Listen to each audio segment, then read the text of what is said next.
Mother leopard Malika deeply regrets the decision to have her daughter. Sometimes she feels she might have to take drastic measures against her, perhaps due to the pressure that far exceeds her expectations. The female leopard named Chiki is now 3 years old. Normally, she should be starting an independent life, but this pampered little princess still refuses to leave her mother's territory. Chiki not only doesn't hunt, but also avoids seeking a mate, choosing instead to lounge around, living off her mother. Hungry, she goes to her mother for food.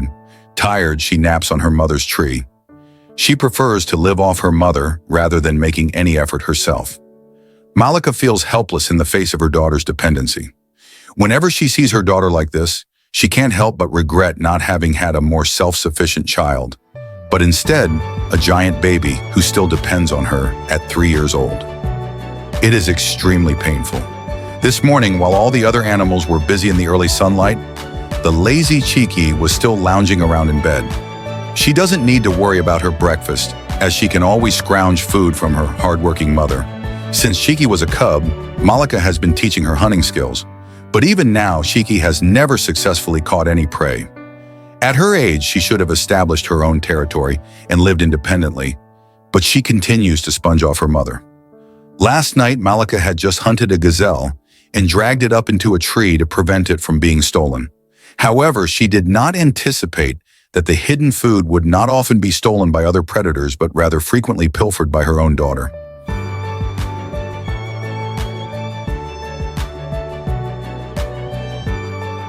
As usual, Chiki, the young leopard, sauntered toward her mother's territory upon waking up. Leopards generally do not share their food with their grown offspring, but the young princess showed no such reservations. If she didn't get food, she would scream, throw tantrums, and roll around on the ground. Malika roared at her unruly daughter, but to no avail. Their argument quickly attracted the attention of other animals, and the baboons started to get agitated. This was unwise, as the baboon's noise might attract other formidable predators. But the haughty Chiki remained indifferent, continuing to throw a tantrum at her mother. Faced with this situation, Malika had no choice but to give up her food to calm her daughter down. Once again, Chiki enjoyed a successful meal, savoring it with a sense of entitlement, while leaving her mother with a face full of resentment. At that moment, Malika had an unusual thought. She had had enough of her infantile daughter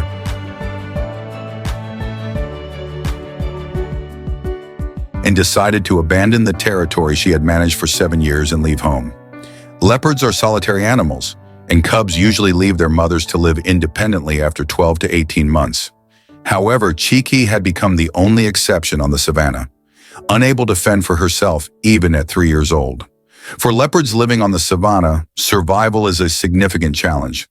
Besides hunting alone, they must also be wary of lions, hyenas, and other predators. Supporting herself was already tough enough, let alone having to support a dependent like Chiki. The pressure on Malika was immense. By nightfall, under the cover of darkness, Malika packed her belongings and left with her essentials. She abandoned the territory she had managed for 7 years, leaving it to her unworthy daughter, and moved to a place 3 kilometers away, never to return. Whether Chiki would find enough to eat was now entirely up to her. The next morning, Chiki woke up to find her mother gone. She went to the riverbank where her mother frequently visited, drank some water, and waited for her mother to come back. She thought her mother must have gone out to hunt for her, so she decided to find a comfortable spot on the riverbank and wait for her mother to return. However, as the entire day passed without the familiar figure showing up, Chiki felt quite confused. Chiki had never considered that her mother would suddenly leave home, let alone abandon her. Despite this, she continued to hope for her mother's return. Chiki did not realize that her parasitic behavior had driven Malika to leave. This rare situation had indeed come to pass.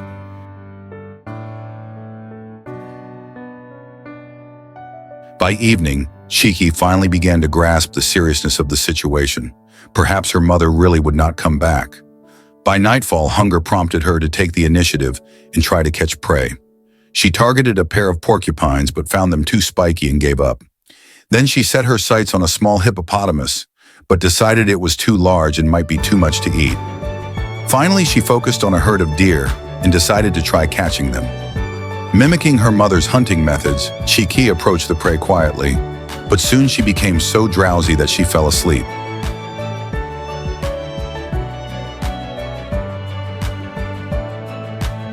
In her dreams, she was enjoying a delicious meal of gazelle, which provided her with some consolation. An hour later, Chi-Ki woke up and decided to return to the tree for a good night's sleep. After all, she had already enjoyed a meal in her dreams and wasn't too hungry anymore. In the middle of the night, she was awakened by a series of roars. As a haughty young leopard, Chi-Ki could not tolerate such disturbances. With her mother usually handling these minor issues, she decided to investigate the noisy neighbor herself. Unbeknownst to her, the roars were warnings from a powerful lion king. Fortunately, the lion was diverted by other animals, and Chi-Ki narrowly escaped. After this scare, Chi-Ki could no longer sleep, and hunger pulled her back to reality. She decided to venture out again, hoping to find some food. Nearby, a group of gazelles was still present, but hunting them required immense patience, a quality Chi-Ki clearly lacked. Just then, she spotted two hyenas enjoying a midnight snack and was immediately excited. She completely forgot that hyenas are renowned scavengers on the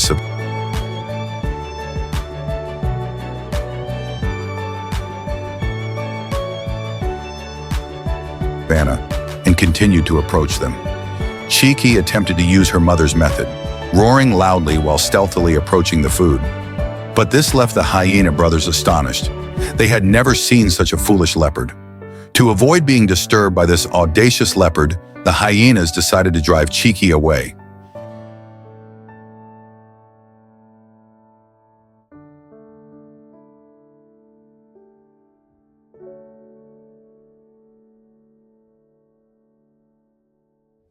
After finishing their meal, the hyena brothers were ready to rest. At this point, Chi-Ki, shamelessly persistent, returned hoping to scavenge some leftovers.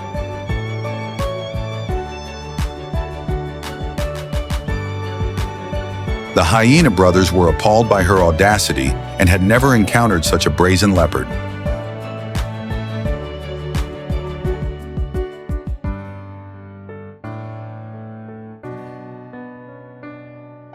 Ultimately, they decided to call in a third hyena to deal with Chi-Ki.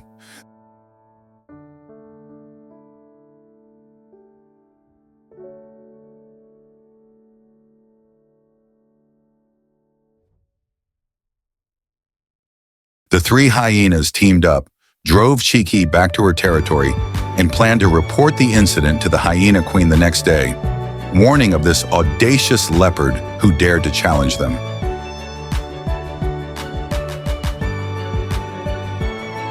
The next morning, Chi-Ki woke up feeling dejected. She couldn't understand why her usual tricks that always worked on her mother were ineffective on the hyena. Besides not getting any food, she had ended up with a face full of wounds from being bitten by the dog. After this incident, Chi-Ki, who had become accustomed to freeloading, finally realized the harshness of the world. Nevertheless, she didn't consider hunting for herself, but instead continued to look for new sources of free meals. She thought that freeloading from hunting dogs would be impractical, but seeking out similar animals might prevent her from getting bitten.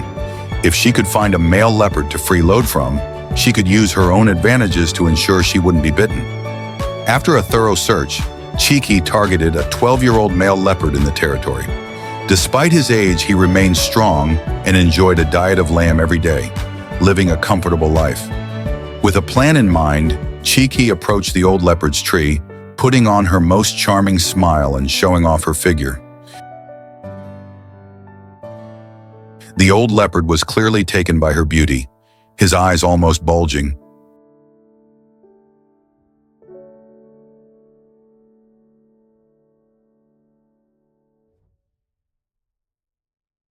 But he still did not invite her to lunch. Chi-Ki felt frustrated, thinking she had done everything possible, and that the old fellow was indifferent.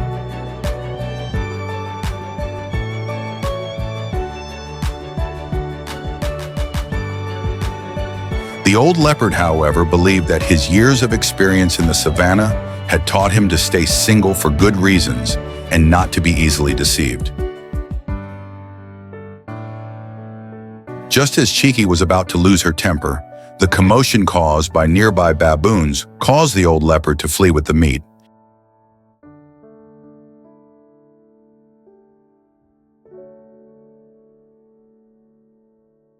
And Cheeky, thinking her plan had worked, was startled to find a rectal specialist hunting dog and a group of lions approaching.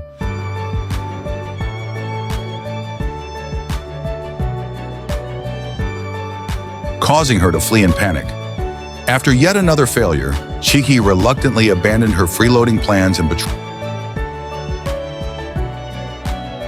patrolled the territory, arriving at a spot where her mother once hunted. There were plenty of prey here, and Cheeky hoped for some success. However, with no hunting experience, she was easily spotted by the antelopes,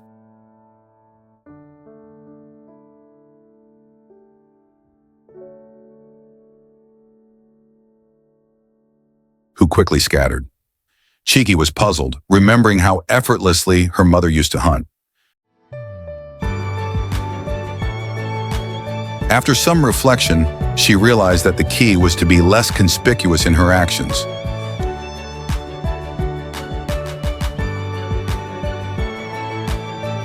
So she tried to approach the antelopes stealthily, just like her mother had done.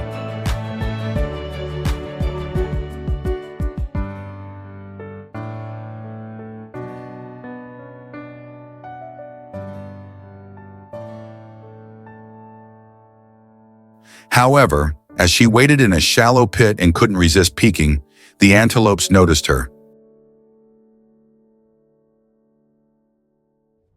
The antelopes looked at her mockingly as if saying, "You? Catch me? Go home and wash up." Although she didn't catch any prey, Cheeky gained valuable experience from the encounter. Cheeky's luck seemed to turn around. On her way home, she looked up and spotted a piece of old jerky hanging from a tree. Though it wasn't fresh, it would at least fill her stomach. Recently, Cheeky had been surviving by scavenging old jerky left on trees or finding discarded scraps of food near trash cans. Life was tougher than before, but at least she wasn't starving and made it through another day safely. Cheeky, who had woken up early, hadn't slept well the previous night due to insomnia. She realized that this couldn't go on. Although she could survive by scavenging, it wasn't a long-term solution. To live a better life, she needed to work hard. However, working seemed nearly impossible for her. She thought about finding a good supporter, but found it unsuitable to look for a female leopard because she wasn't interested in that. Looking for a male leopard, on the other hand, seemed unfeasible because the old one in the territory was nearing the end of his life. Although he was lazy and indulgent, he wouldn't stoop to relying on an old fellow just for food. Cheeky racked her brains but couldn't come up with a solution. Just when she felt despondent, as if by divine favor, a young and handsome male leopard, Cain, entered the territory and drove the old leopard away. This was exactly the kind of supporter Cheeky was looking for. But at that moment, Cheeky didn't know that good fortune was about to fall into her lap. Still groggy, she continued scavenging for food. Little did the young leopard know that he was about to be latched onto by the most lazy and indulgent leopardess on the savannah, not realizing whether it would be a blessing or a curse for him. That afternoon, while patrolling the territory, Cheeky detected Cain's scent left on some branches. From the scent, she could tell it was a young and handsome male. This excited Cheeky immensely. This was exactly what she had been hoping for. After a thorough search, she finally spotted Cain. The sight of this strong and handsome young leopard made Cheeky fall head over heels. From the moment she saw Cain, she couldn't think of anything else, constantly preoccupied with thoughts of him. Determined to secure her happiness, Cheeky decided to take the initiative and pursue Cain aggressively. She followed him everywhere he went, never leaving his side. At this moment, Cheeky seemed to have transformed into a stalker of the animal kingdom. However, the handsome Cain didn't seem to be impressed by Cheeky. Instead, he appeared somewhat frightened. He had never encountered such a bold female before. Normally outgoing Cain was now feeling rather shy due to Cheeky's advances. In contrast, Cheeky was indifferent to Cain's reaction. She followed him relentlessly, occasionally peeking from behind a dirt slope or climbing up a tree to keep a watchful eye from above. She was determined that, with her charm, she would win over this inexperienced young man. Faced with the passionate Chi-Ki, Cain, who had never been in a romantic relationship before, felt incredibly awkward. His mother had never taught him how to handle such a situation. Cain shouted at Chi-Ki, warning her not to come closer, insisting that if she wanted him, she would need to build a relationship first. However, Chi-Ki was not deterred. Her frustration grew as Cain continued to resist her advances. Without any warning, Chi-Ki suddenly sat down on Cain, making it clear that she wanted to get straight to the point. This bold move startled the shy young man, who had no experience with such matters. Flustered and unsure, Cain quickly scrambled down from the tree and fled the scene. By nightfall, Chi-Ki was still relentlessly pursuing him. After a long night of persistent persuasion, Cain finally succumbed to Chi-Ki's advances. They spent the entire night together, and through Chi-Ki's persistent efforts in a different direction, Cain found himself comfortably living a life where everything was handed to him. Unfortunately, being new to the ways of the world, Cain did not realize the harsh realities of society. Thus, he fell under Chi-Ki's spell and became her exclusive prey, bound to serve her needs. In its final moments of life, the sheep probably couldn't have imagined how different the sensation of soaring through the sky would be. Although it was its first flight, it was also its last. The feeling of flying like the wind became an unforgettable experience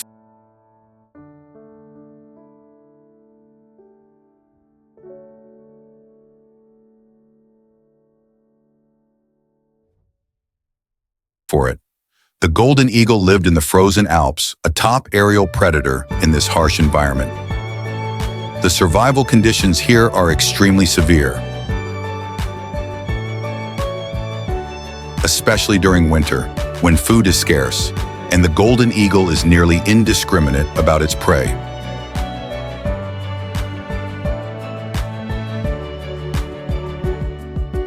With the arrival of spring, the snow in the valleys begins to melt, and the landscape of the mountains undergoes a significant change.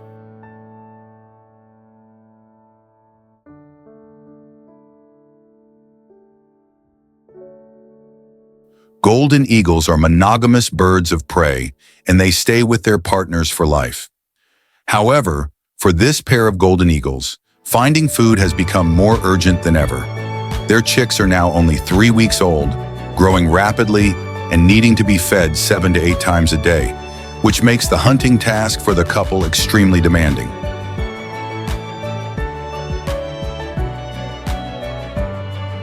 To care for the chicks, they must take turns hunting.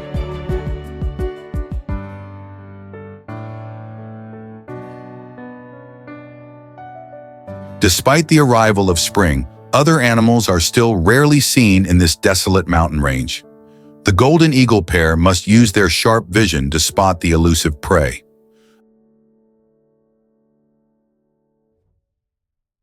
A group of chamois is cautiously navigating the steep cliff edge. They are a type of bovine animal, and spring is the best time for female chamois to give birth so that their young can grow up safely. Although these young are only a few months old, their weight is comparable to that of the golden eagles. The golden eagle pair has been together for years, with their cooperation being flawless.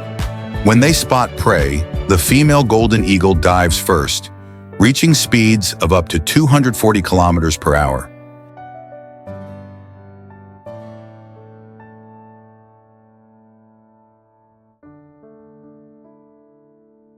However, this attack is only meant to distract the chamois group.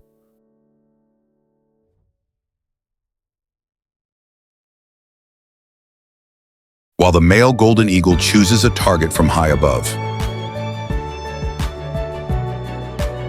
He must act quickly as the timing is fleeting.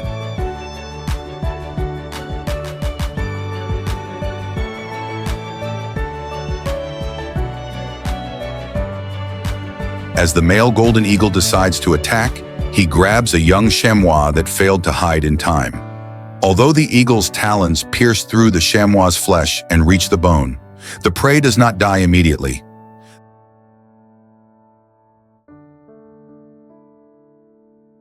The male golden eagle takes the young chamois into the air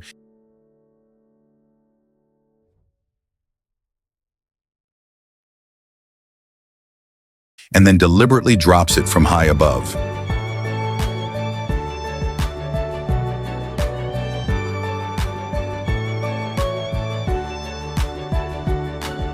Such a high-altitude fall results in a fatal impact, instantly killing the chamois.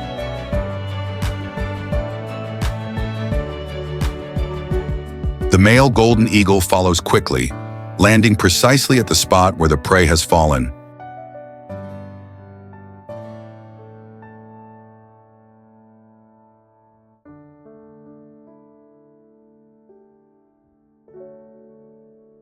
With perfect timing, the golden eagle chicks, now desperately hungry, look around as their father returns to the nest with a massive prey. The appetite of the golden eagle chicks is astonishing. Each meal requires them to consume about 1/3 of their body weight in food, and they need to be fed 7 to 8 times a day. It's easy to imagine that the golden eagle parents hardly have time to rest, as they must continuously hunt during the long summer days to nourish their young. Over time, the changes in the chicks are quite noticeable. In just a few weeks, their wings have nearly fully developed.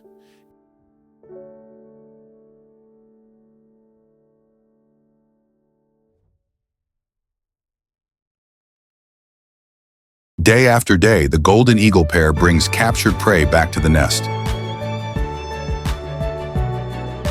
After just 8 weeks, the chick's wings are almost fully grown,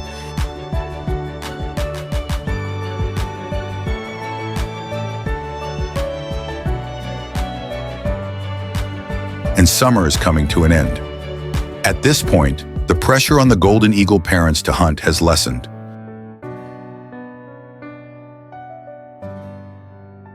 As an empty nest means the chicks have fledged and begun to find their own way.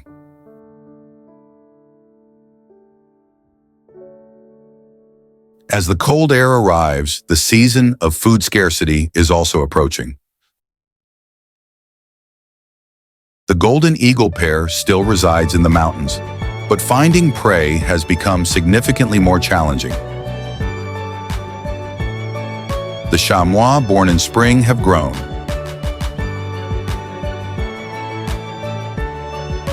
and now their weight is about 5 times that of the golden eagles.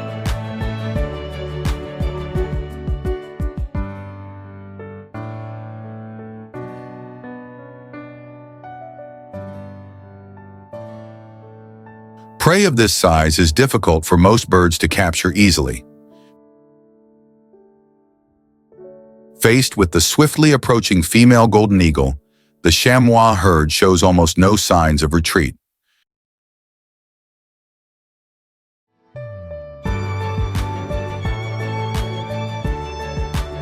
However, the chamois living on the cliff have overlooked the possibility that the golden eagles might change their hunting strategy.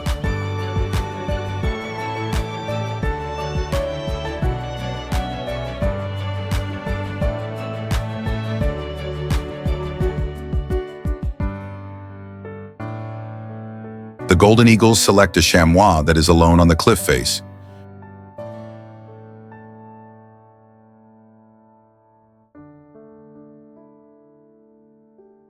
Despite the prey's large size, the golden eagles are still willing to take the risk.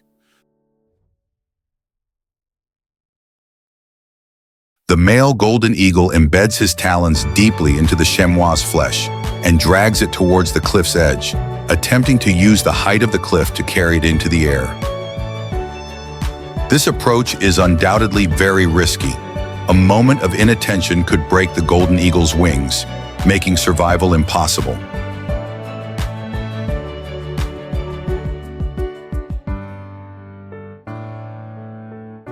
The female golden eagle anxiously flies nearby, but the male has already carried the chamois into the high air.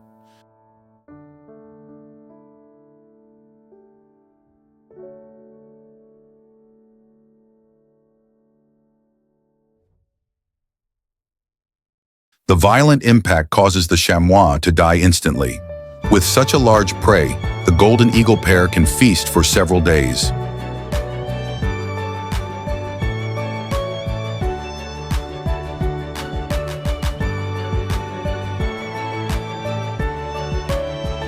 To prepare for the upcoming winter, they must store enough fat to endure the coming months of food scarcity.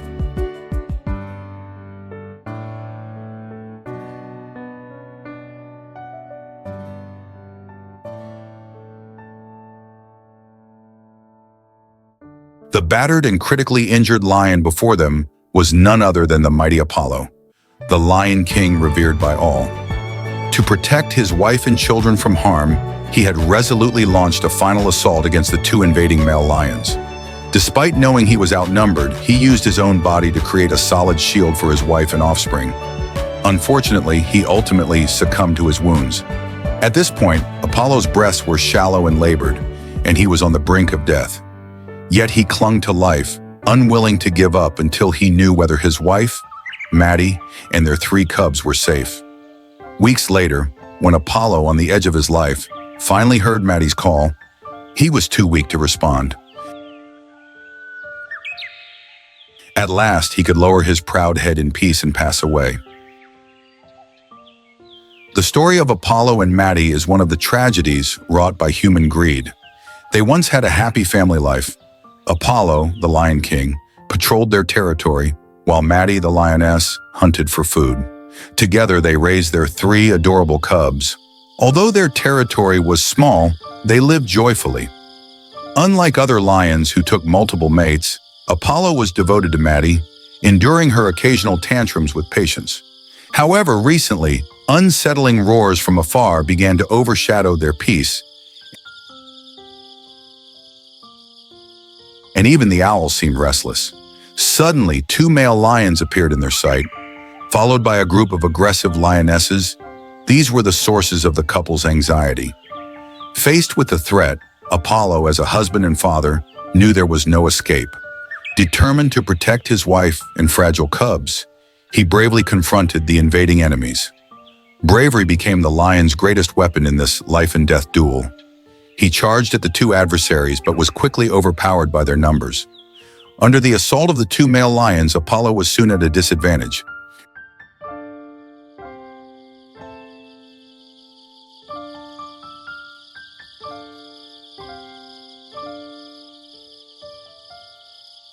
Meanwhile, his wife Maddie was not safe either. She was being pursued by a group of lionesses. The lionesses quickly surrounded her, and her body was soon covered in blood from their attacks. Despite the overwhelming numbers, Maddie faced them fearlessly, willing to exchange wounds for wounds. She managed to injure one of the leading lions, blinding him in one eye, and then, under the cover of night, she escaped the encirclement. After weeks of recovery, Maddie's injuries had almost healed. She cautiously returned to their territory, only to find it filled with unfamiliar scents. This unusual atmosphere filled her with deep unease, as if every rustling leaf was a potential threat. She mournfully called out, hoping for a response from her husband, but only the thunderous roar of a storm answered her, a sign that even the heavens were enraged by her misfortune. Despite her growing apprehension, Maddie refused to believe that the invincible Apollo could be defeated, and she continued to search, guided by the scent, holding on to a glimmer of hope. Suddenly, as Maddie searched, she froze. She found the familiar figure, her husband, King Apollo. But Apollo was now gravely injured, on the brink of death. He clung to his last breath just to see his wife Maddie one final time. When he saw that Maddie was safe, Apollo could no longer hold on. He slowly lowered his proud head, bringing the legendary Lion King's life to a close. Meanwhile, Maddie's legend was just beginning. After a brief period of mourning, Maddie did not linger too long in sadness, as danger still loomed. She faced a choice: either submit to the killers of Apollo, which would mean the death of her 3 cubs, or find the cubs and lead them to safety, hoping they might avenge their father in the future. Maddie did not hesitate. She would never yield to the enemies who killed Apollo. Fortunately, Maddie quickly found her children, all safe and sound.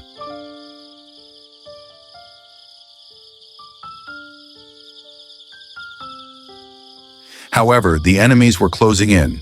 The new Lion King's gaze was fixed on them, and the path by the stream was blocked by a group of lionesses. Leading them was an eye-patched lioness, Silver Eye, who held a deep grudge against Maddie. Both sides were filled with trepidation for the impending battle. Maddie was severely injured, and Silver Eye had become a one-eyed lioness. If Silver Eye captured Maddie, the consequences would be dire. At that moment, lightning struck the forest where Maddie was hiding, as if even the heavens wanted to hinder her escape. Time was running out. The north was occupied by humans, and venturing there would only lead to capture, so Maddie had no choice but to head south. However, with the cubs being so young, the two older ones could barely keep up with their mother, and the smallest one needed to be carried by Maddie in her mouth to avoid falling behind. The journey south was not smooth. A wide river blocked their path. Lions generally fear rivers because powerful predators often lurk beneath the water. Nonetheless, with the lions closing in, Maddie had no choice but to risk crossing the river. Without hesitation, Maddie carefully entered the water. Her eldest son, inheriting Apollo's bravery and wisdom, followed closely behind. The second son was more cautious, slowly entering the water and swimming toward his mother. However, the youngest daughter, terrified, hesitated to enter the water. The riverbank lions noticed the youngest cub, but Maddie could not afford to worry about her at this moment and continued to swim forward with all her strength. Fortunately, Maddie and the two older cubs soon reached the opposite bank. She anxiously watched her youngest cub on the other side, as if encouraging her to keep going. Feeling her mother's support, the youngest cub finally gathered the courage to enter the water and swim toward the bank. However, it was too late, and danger remained imminent. Without Maddie's protection, crocodiles became unrestrained. With a splash, the youngest cub failed to surface again. Maddie stared in despair at the river's surface, having lost both her beloved husband and youngest daughter in a single day. This was an unbearable blow for her. Even her eldest son anxiously searched for his missing sister. Ultimately, the satisfied male lions returned to their original territory, leaving Maddie in profound silence. Maddie silently turned and continued south with her two surviving cubs. The dead could not be brought back, but life had to go on. Weeks later, Maddie and her cubs wandered to a small island. They were the only lions on the island.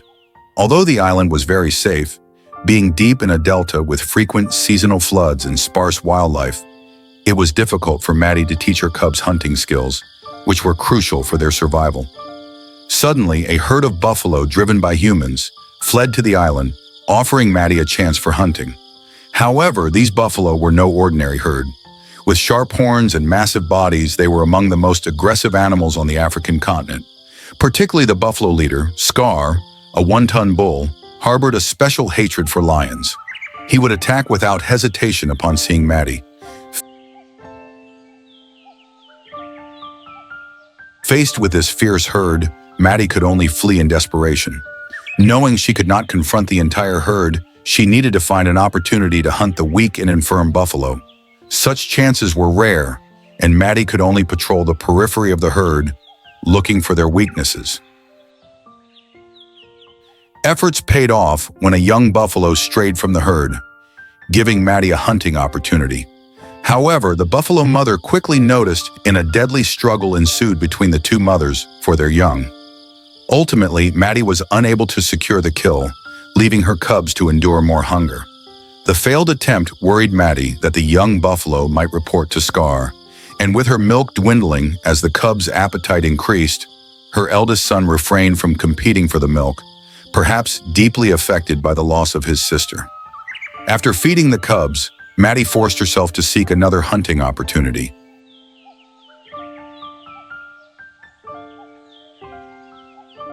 Soon she discovered a pattern. When she sprinted at full speed, the buffalo herd would become panicked, possibly creating a chance for her. As Maddie battled wits with the buffalo, Silver Eye noticed the commotion. Relentless in his pursuit of Maddie, Silver Eye decided to take advantage of the cover of night. He led a group of followers across the river to Maddie's hiding place. Fortunately, Maddie sensed something was amiss and immediately issued a warning roar, using her knowledge of the environment to hide the cubs in the underbrush.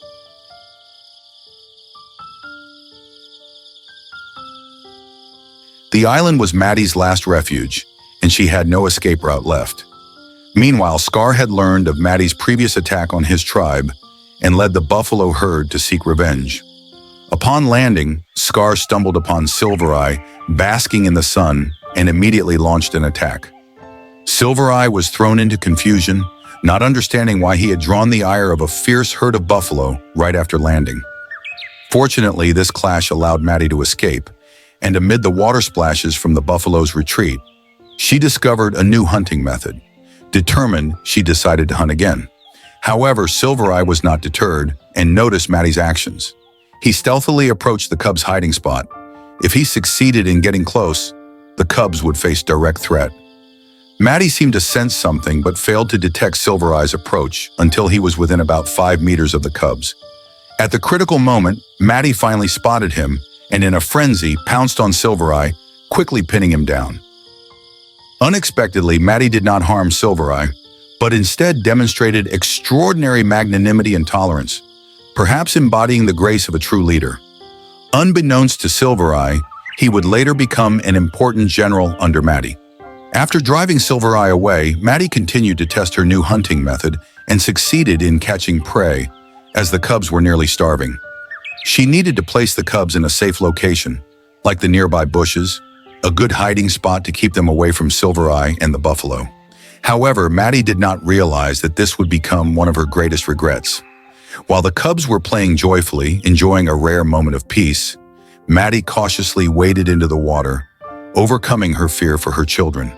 The buffalo were unaware of Maddie's approach and were unprepared. Maddie decided to take the risk.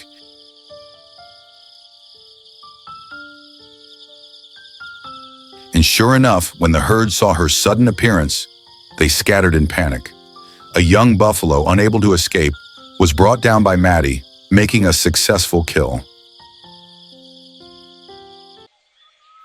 She finally had a hearty meal and enjoyed a feast. However, victories on the plains often attract many celebrants. Opportunistic hyenas, drawn by the scent, quickly arrived.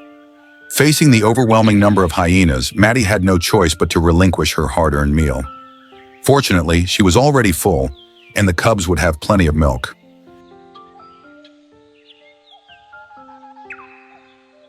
Exhausted from days of fighting, Maddie lay on a tree trunk, gazing at the distant sunset, as if reminiscing about the tender moments with Apollo. Soon she fell asleep with those memories. She was so tired that she slept deeply. However, Scar discovered the cubs' trail. Seeking revenge for the fallen young buffalo, he led the buffalo herd to Maddie.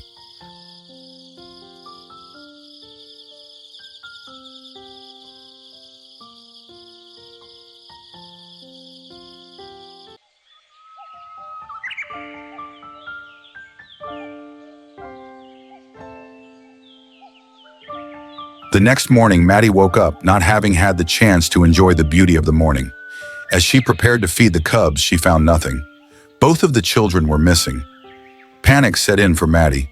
She anxiously searched everywhere and accidentally detected the lingering scent of buffalo. Things were looking grim. Suddenly, a piercing cry reached Maddie's ears. It was her second daughter's voice. Maddie collapsed on the ground, her spine crushed by the buffalo's hooves, unable to stand. Seeing this, Maddie's heart shattered. She tried to pick up her daughter, hoping to restore her ability to walk, but she could only crawl forever.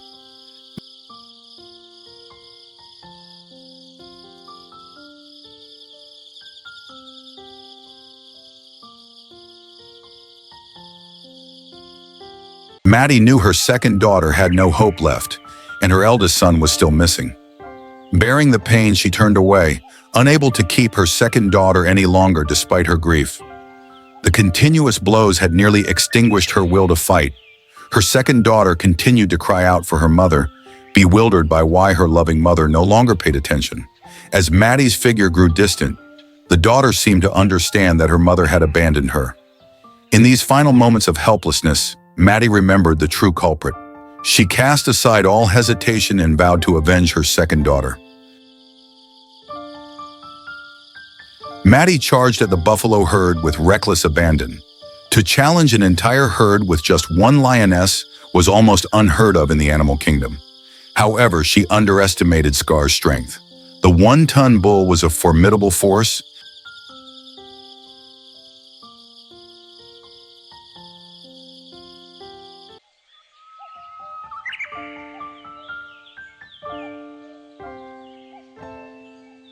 And despite Maddie's efforts to maul Scar, it was all in vain.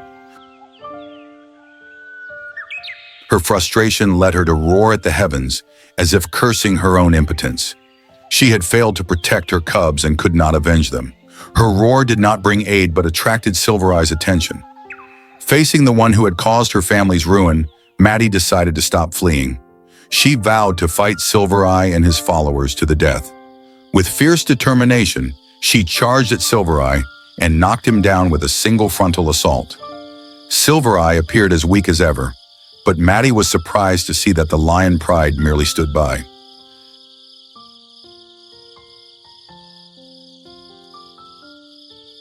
Maddie turned away and continued her quest for vengeance.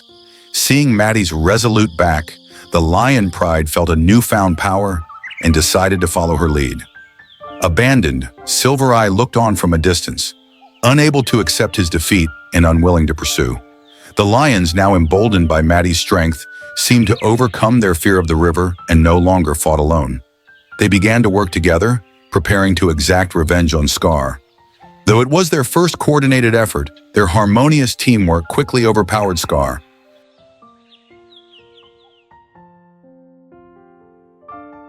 However, the buffalo herd refused to give up their leader. They rescued Scar and launched a fierce counterattack on the lions. The battle shifted dramatically, with the lions becoming fragmented and exhausted.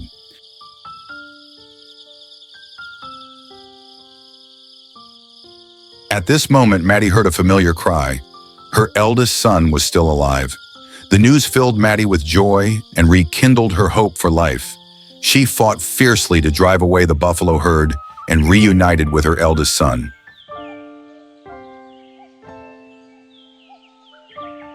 However, the buffalo were not finished with him and began a slow but powerful assault. Maddie guarded her son fiercely, determined to sacrifice her life to protect him. Yet Silvereye reappeared behind Maddie at some point, trapping her in a desperate situation. At this critical moment, a mere exchange of glances made Maddie realize Silvereye's intention. He was there to help her. Maddie quickly reorganized the lion pride and prepared for the final revenge against Scar. This time she was determined to succeed. United, the lions displayed immense strength, working together to finally bring Scar down. A new lion pride emerged, led by the lioness Maddie. Her eldest son's only remaining lineage would receive the best protection and growth. If Apollo could see this, he would surely be proud of his wife. Not only did she rise in adversity, but she also led the lion pride to victory, which would have given him immense satisfaction. An adult orca can kill a great white shark with a single strike, generating a force of up to 1,000 kilograms that can instantly fatalize the shark. This scene took place in a sea off the northwest coast of Australia, where a 6-meter-long great white shark was leisurely swimming in the area. As a top predator in the ocean, the great white shark has a fearsome reputation. But today it seemed out of luck because, not far behind it, a pod of orcas was silently approaching. The pod was led by a 60-year-old female orca, the matriarch of the group named Sophia. Today she was going to teach her pod how to hunt great white sharks. This dramatic hunting scene showcased Sophia's years of hunting experience, making her an unmatched predatory expert.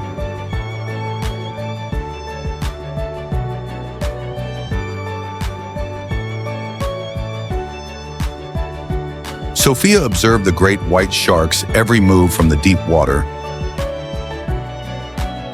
while the shark was unaware it had become the prey.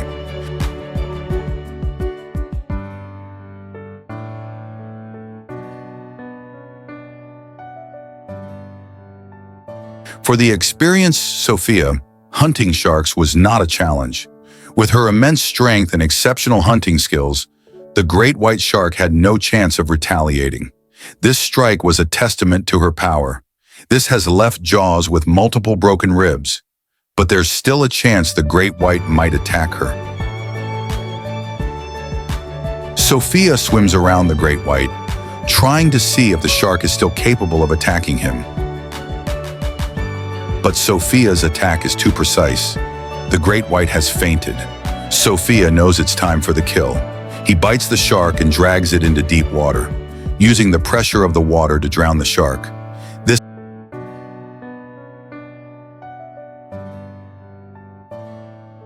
spectacular hunt has the family cheering. When feeding on a great white shark, the killer whales will only eat the visceral parts, as the liver is rich in nutrients, leaving the rest for other sea creatures. Sophia shares these delicacies with her offspring so that they will recognize the value and nutrition of the liver, thus enhancing their survival.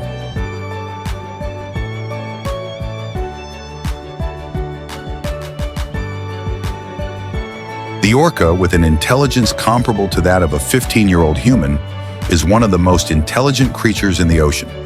However, Sophia is now quite old and must quickly train new leaders to ensure the survival of the pod after her departure.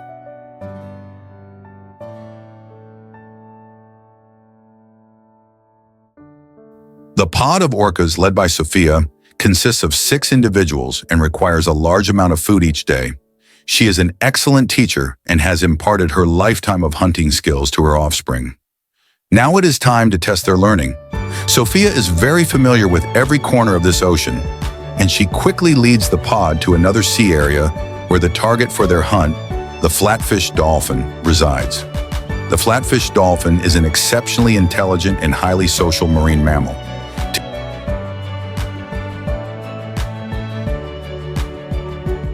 To capture them, the orca family must coordinate their actions precisely.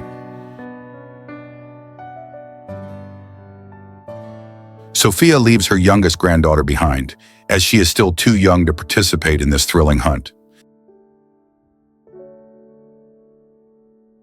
However, she can observe how her father hunts.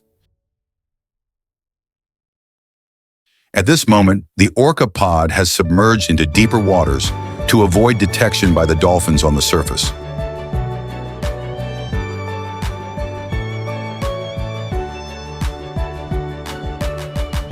The dolphins are unaware of the approaching orcas.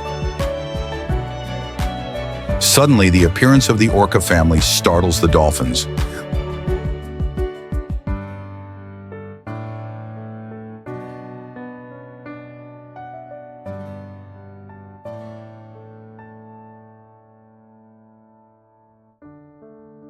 Leaving them disoriented. Despite the dolphins' speed of up to 60 kilometers per hour, the orcas can match it.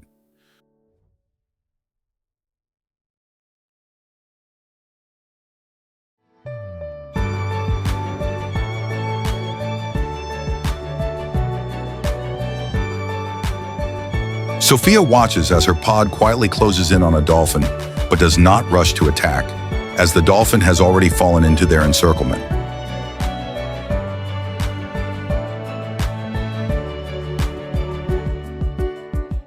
They continue to chase the dolphin until it is exhausted.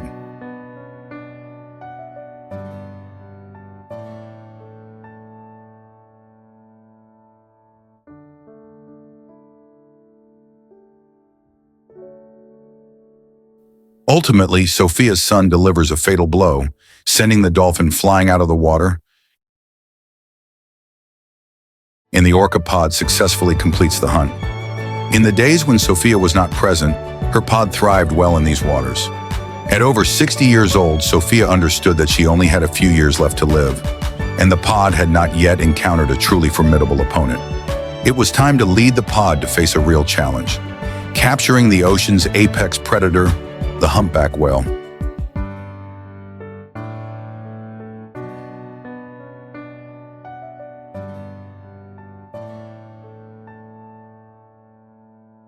Each year, female humpback whales migrate from their feeding grounds in Antarctica to Oceania to give birth. The calm and temperate waters here are ideal for nurturing their young. Sophia led her pod to this area, knowing well that it is a key route for the humpback whales.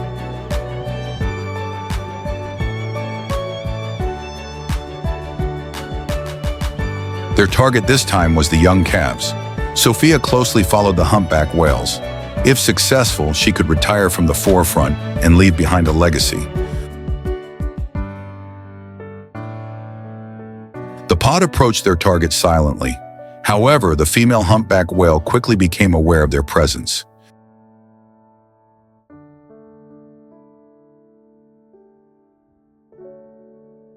Despite their massive size, the humpback whale's tail, which is about 5 meters wide and extremely powerful, and its side fins pose significant threats, even though the orcas outnumbered them.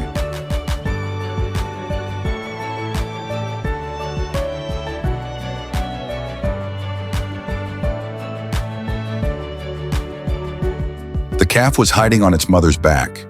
To capture the calf, Sophia needed to first dislodge it from the mother's back. To achieve this, they took turns creating waves to try and knock the calf off.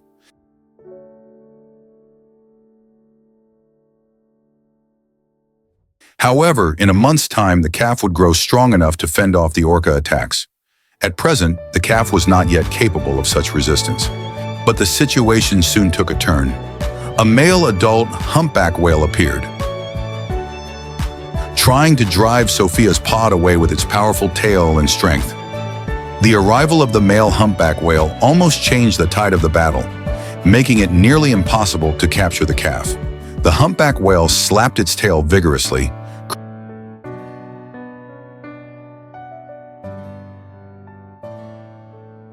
creating bubbles that not only obscured the orca's vision, but also formed a powerful acoustic barrier. If the orcas failed to dodge in time, being struck by the humpback whale's tail could be fatal. The two humpback whales escorted the female whale away, leaving Sophia in a predicament with no immediate solution. However, the orcas would not give up easily. Sophia commanded her pod to retreat temporarily. After successfully repelling the attackers, the two male humpback whales decided to force Sophia away from the area, but this was their fatal mistake.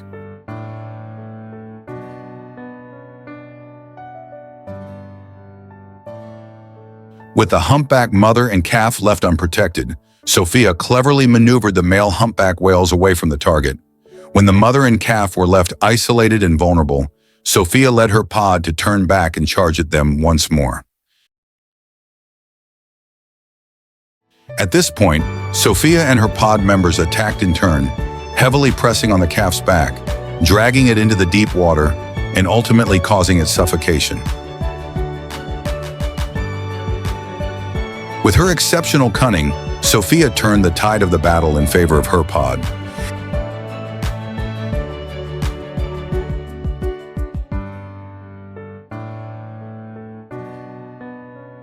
They captured a baby humpback whale and only consumed its tongue, leaving the rest for the sharks to handle.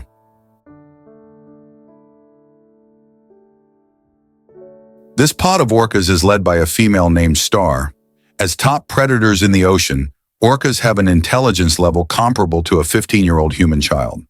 Orcas are found in almost every part of the ocean, and Star's pod consists of 6 orcas who share a strong familial bond, remaining almost inseparable.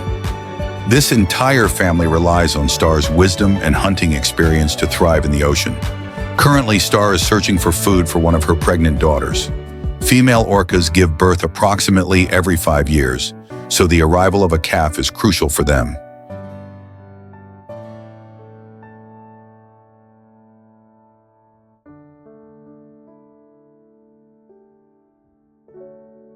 They are in greater need of food than ever before.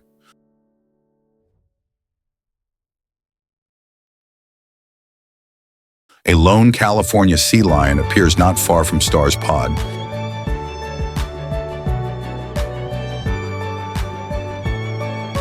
Becoming the first target of the day.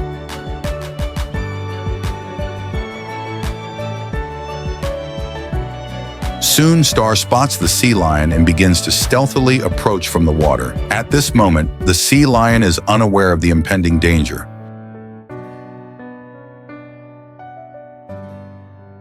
In the deep waters, Star's presence is almost invisible until her large tail suddenly strikes the sea lion, causing it to lose consciousness.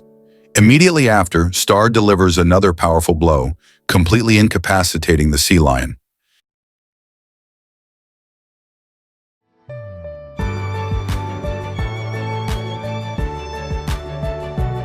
Now the pregnant daughter can finally enjoy this substantial meal. They admire Star's hunting skills greatly. Under her guidance, they rarely need to worry about food, and the family eagerly shares the feast. However, this food is only sufficient for their immediate consumption.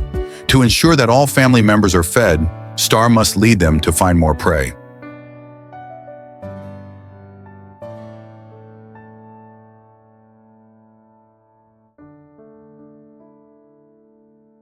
Monterey Bay hides an unfathomable abyss, as majestic as the Grand Canyon, splitting the entire bay with a depth of over 3,000 meters. Almost all coastal creatures pass through this canyon. By the time Star moved here, several months had passed, and her daughter had already given birth to a calf.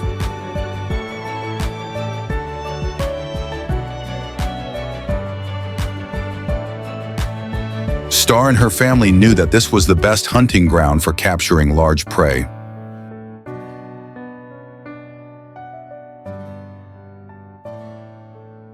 At this time, gray whales are embarking on their 4-month migration.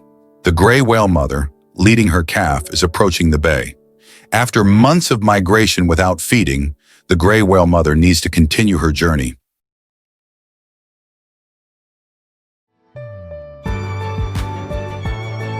When they reach Monterey Bay, the gray whale mother is acutely aware of the danger and takes her calf into the deeper parts of the bay, sticking as close to the safety of the coastline as possible and pausing regular breaths. Despite their careful attempts to avoid surfacing, they are still easily spotted when they reach the middle of the bay.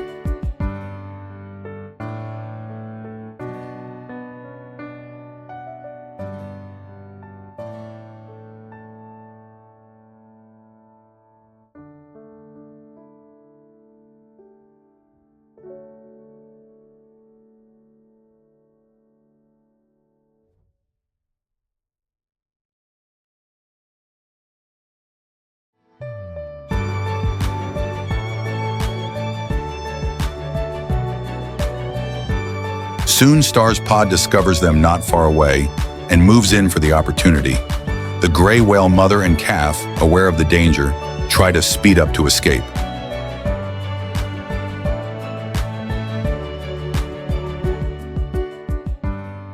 However, Star's pod soon catches up with them.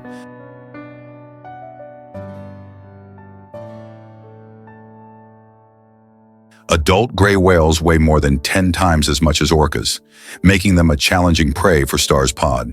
The orca pod circles around the gray whale mother and calf, looking for an opportunity. Soon, Star initiates an attack on the gray whale calf.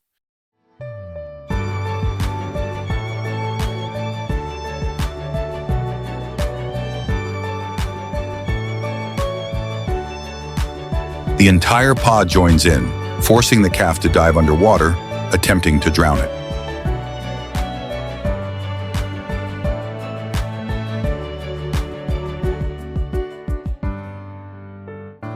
Although the gray whale mother does not intend to give up easily, the calf is still injured. She tries to shield the calf by placing it on her back, attempting to minimize the orca's attacks.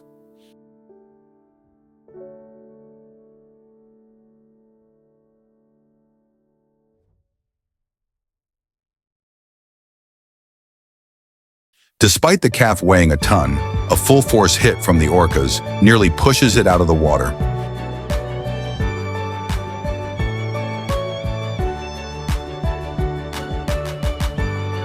With relentless attacks, Star's pod eventually overpowers the calf.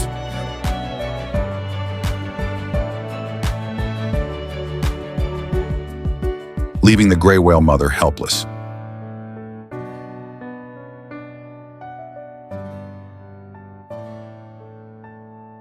In this swift and decisive hunting action, the chances of survival for the gray whale mother are almost non-existent.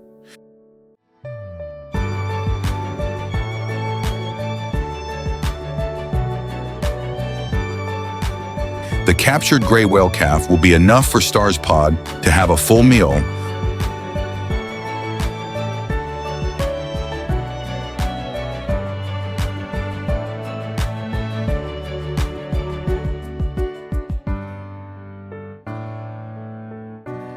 Marking a successful hunt and a crucial step in their survival pursuit.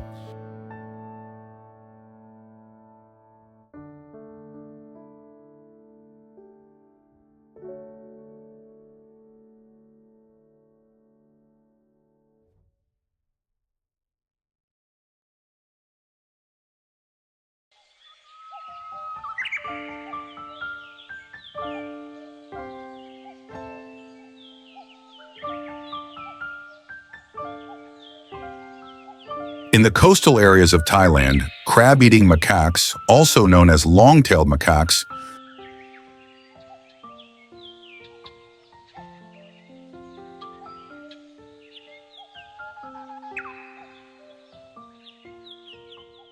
frequently head to the shore after low tide to forage. These macaques originally subsist on wild fruits and leaves from the forest, but the older ones take advantage of this time to seek out a seafood feast from the ocean.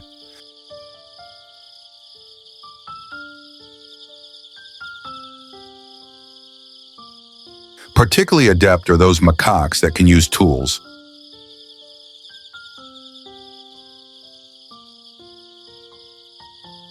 They skillfully lift stones to crack open sea snails, enjoying a rich seafood meal.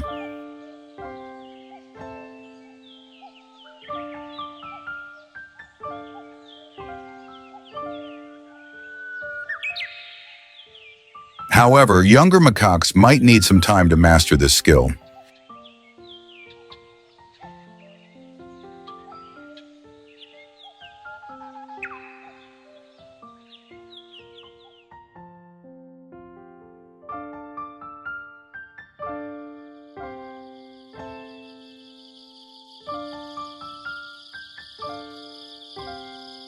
As the tide recedes further, older female macaques begin to select suitable tools, using small stones to crack open rock oysters and savor the delicious seafood. This process relies not only on intelligence, but also on skill and experience. Fresh oyster meat is highly nutritious, but only a few macaques get to enjoy it.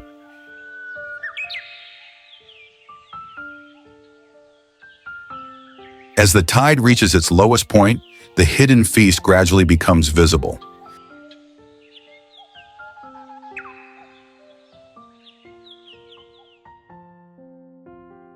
However, these delicacies are soon covered by the red stone steps, and capturing them requires some technique.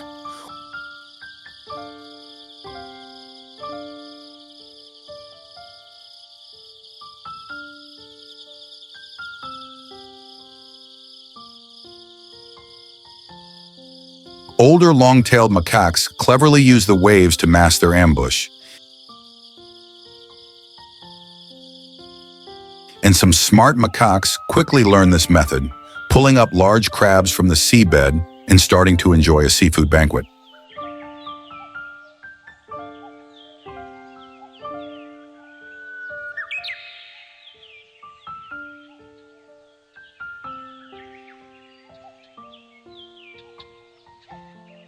Meanwhile, young macaques play in the shallow waters.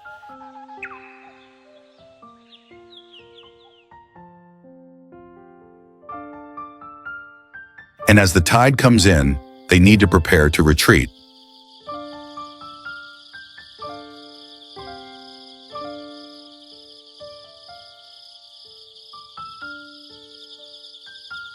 On the other hand, the rising tide provides convenience for otters, which use this time for a seafood buffet.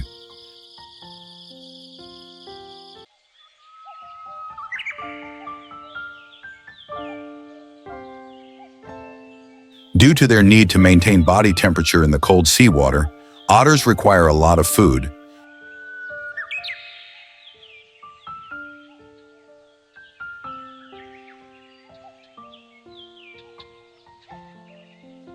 And hunting is not easy because marine prey moves quickly. When otters find plump crabs, they feast on them.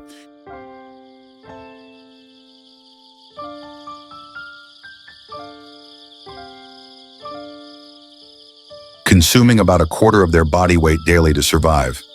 After eating, otters quickly dive back into the sea to continue their search for food, able to stay underwater for around 20 minutes each time, leaving them almost no time to rest.